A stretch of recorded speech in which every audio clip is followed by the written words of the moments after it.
Mighty Cefn i'r amddiffyn. Wignall, mae'r golwr allan o'i safle Wignall ar draws. Ddoth Jack Lewis, hanner cyfle i Connah.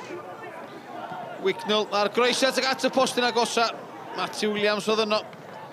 A Fairhurst yn clirio. Ac Edwards yn llithro. Callum Morris, cyfle fynd i bei Seb Edwards. Yn y cwrt Cosby, chodi ar draws ag at Wignall, ail gyfle Wignall. Wild went ar y postyn, Matthew Williams sydd at y golwr. A di hangfa i Prestatyn yn gynnar iawn yn y gêm. Zayek Edwards yn ganol y cae, dan bwysau gan Morris, cael ei faglu. O na sathru ar Zayek Edwards, a fyna gan Callum Morris fydd yn.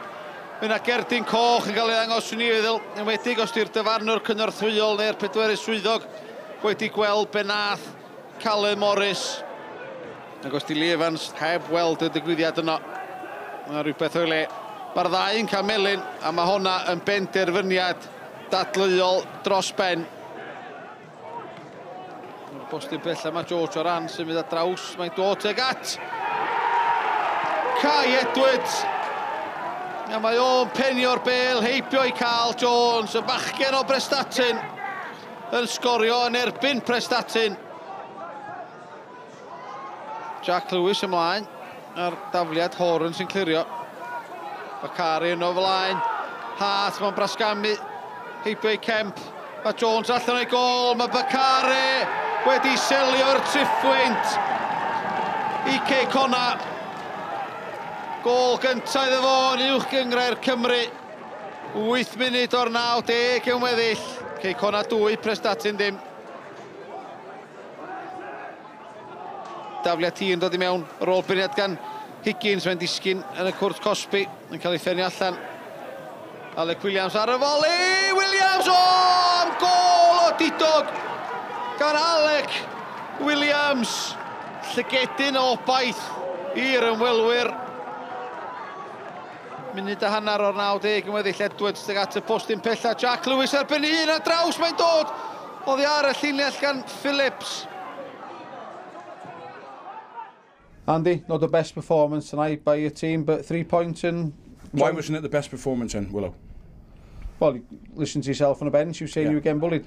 Yeah, we're just getting frustrated because, you know, we should be 2-0 up after 10 minutes and then put the game to bed. It makes it very easy. And then they grow into the game and they got fantastic energy. They got a great group.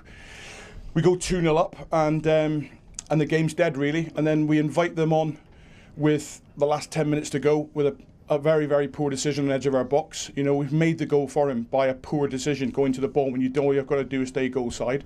They score from that, and then, you know, they've got long throws, they've got decent free kicks, and they've got 5 or 6 big lads, you know, and it's going to be... But, like I've just said to our lads, you know, our defending from deep positions is commendable, you know, because we find a way to keep the opposition out. And make no mistake, they're a good team. I was impressed with them against Aber. They've beat Bangor, comfy at their place. They got loads of energy, and, you know, Gibble's got a group there to be proud of. So it's a fabulous result, because them games could quite easily go the other way.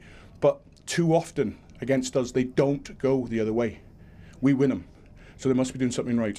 Excellent performance by your side. Disappointing not to take anything from that game? Yeah, I think so. We've got to be, you know, bitterly disappointed, really. When you come to a place like Connah away and put in a performance like we put in, you know, you expect to get something from the game. You know, we knew that we'd have to be as good as we could be to get something out of the game, because we knew how good a team Connah are. We know how well drilled they are and how they're, you know, down to the finest little detail about how they want to win games of football. They're excellent at what they do.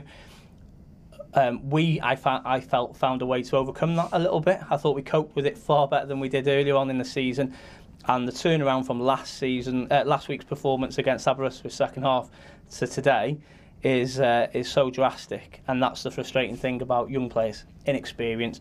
You get a really, really top performance today, but no points, and a poor performance last week and no points. So we've got to try and find a better level of consistency.